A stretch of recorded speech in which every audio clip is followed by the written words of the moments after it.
नमस्कार सर, मेरा नाम शिखा मिश्रा है। हमारी जो युवा पीढ़ी है और जो आने वाली पीढ़ियां हैं, हमने श्री राम की और सनातन धर्म की एक अलग ही परिभाषा बनाई हुई है। आजकल वो जय श्री राम सुन के और मूवीज़ वगैरह देख के। तो आपसे मैं जानना चाहूँगी कि हमारे लिए कौन सा सही तरीका होगा जिससे हम प्रभु राम को जान पाएँ जो प्रभु श्री राम हैं। देखिए, जो आपने बात कही वो सही बात है। मूवीज़ में एक इमेज बनी हुई है कि टीका लगाए, कंठी माला पहने और धोती कुर्ता पहने व्यक्ति विलन ही होगा, कितना ही मान लीजिएगा।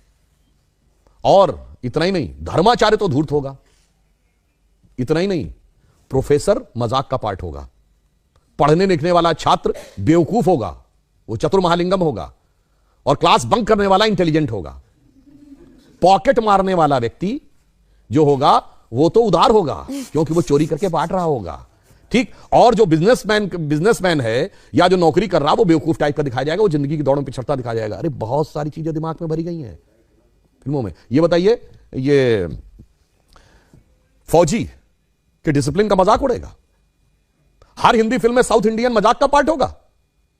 हम लोग के जन्म के आसपास के जमाने की फिल्म वो कौन सी थी, पड़ोसन, मास्टर पिल्लई, एक चतुरनार करके सिंगार, वो भी मजाक के पार्ट होंगे। और अभी इधर कौन सी फिल्म थी, इसमें खजाना खोजने के लिए जाते हैं, जिसमें वो कहता है कि गोवा तक पहुंचने के लिए कितना टाइम लगेगा। उसने कहा जब तक नाम बताऊंगा तो बता देगा, श्रीनिवास, वेंकटेश, फलाना, अय्यर। उसका ही मजाक। भाई ये क्या है, उत्तर दक्षिण में लड़ाना है। हर फिल्म में सरदार मजाक का पार्ट होगा। बहुत बड़ा षड्यंत्र था, ये एक लेफ्टिस्ट एजेंडा था। और इसमें मैं ये नहीं कह रहा हूं कि इस फिल्म वालों ने जान के किया है, वो तो बेचारे खुद भी नहीं जानते। उनका माइंडसेट ऐसा कि उसके टूल बन गए। तो नई पीढ़ी ने तो बहुत कुछ ऐसा ही देखा है और ये बड़े करीने से उसके दिमाग में बैठा दिया गया है। अरे भाई, हम लोग भी बच्चे थे तो ऐसी बात रहती थी, बाबा आ जाएगा, झोली बाबा पकड़ के ले जाएगा, तो मतलब वो दाढ़ी वाला बाबा ही झोली होगा। और मैं किसी के प्रति अवमानना नहीं करना चाहता, मगर एक बात बताइए, कभी किसी मौलवी को नेगेटिव रोल में दिखाया गया हो तो बताइए। इवन आतंकवाद वाली फिल्मों में भी उसको कैरेक्टर रोल में दिखाया जाएगा। ये सोचने की बात है।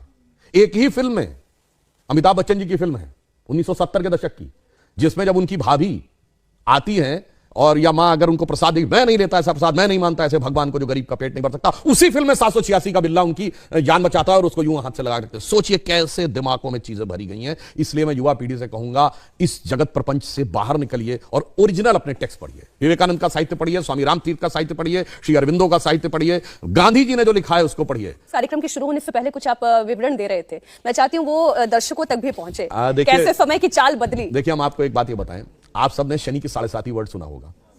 ये 7.5 का मतलब क्या होता है? शनि एक राशि पे 2.5 साल रहता है और वो इतना शक्तिशाली, जिसे ढैया कहते हैं। हाँ। एक उसकी इतना शक्तिशाली होता है कि एक राशि आगे और एक राशि पीछे तक इंपैक्ट रखता है। यानी कोई बहुत पावरफुल है तो उसका इंपैक्ट एक स्टेप आगे, एक स्टेप पीछे तक। तो 2.5, 2.5, 2.5, 7.5। तो कहते हैं ना, पहली ढैया, दूसरी ढैया, तीसरी ढैया, 12 राशियां।